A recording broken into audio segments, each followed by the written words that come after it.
네, 시작하겠습니다. 자, 이번 시간에는 78페이지 조직 파트부터 들어갑니다. 그러면 먼저 기출 관련해서 유인물 여러분들이 조직 파트 유인물을 드렸을 겁니다.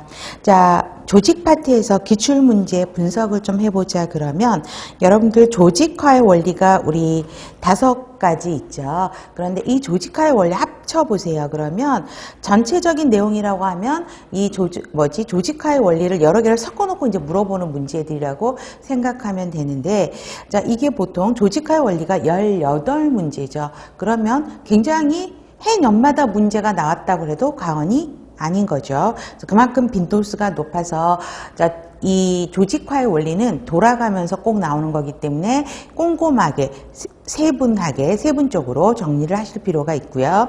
조직 및 조직 구조에서 특히 권력의 종류도 생각보다 문제 많이 나왔죠.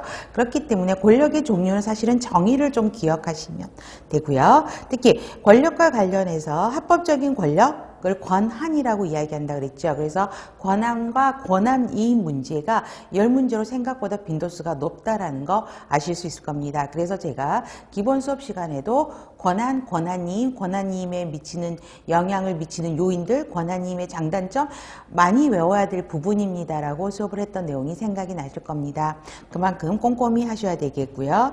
그 다음에 여러분들이 조금 어려워하시는 게 조직구조 구성 요인입니다. 그래서 복잡성, 그 다음에 공식화, 직권화 3가지를 물어보는 문제가 또 나오고요. 또 여러분들이 어려워하시는 게 뭐냐면 어떤 상황에서 증권화가 좋은지, 어떤 상황에서 분권화가 좋은지 막상 이 문제에 접하면 되게 혼돈이 많이 오는 느낌을 많이 받으시나 봐요.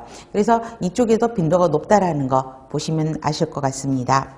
그 다음에 조직구조 유형에서 특히 정태적 조직, 동태적 조직으로 나오는 거고, 라인 조직과 라인 스텝 조직을 서로 비교하는 문제가 많고, 스텝 조직이 있으면 좋은 점이 뭐냐, 장단점들이 문제가 많이 나오는 걸 볼 수 있고요. 최근에 직능 조직이 최근에 한 문제 나왔었죠. 그동안은 직능 조직이 나오지는 않았었습니다. 그 다음에 동양적 조직에서는 항상 나오는 게 프로젝트, 그 다음에 매트릭스와 서로 비교해서 프로젝트와 매트릭스를 서로 비교하는 문제들이 상대적으로 많이 나오죠. 그래서 동태적인 조직에서 프로젝트와 매트릭스 합치면 8문제죠. 그러면 거기에 대한 빈도가 훨씬 더 높다라는 걸 알 수 있고요. 최근에는 미래지향적인 조직들이 문제 나오는 걸 볼 수 있습니다.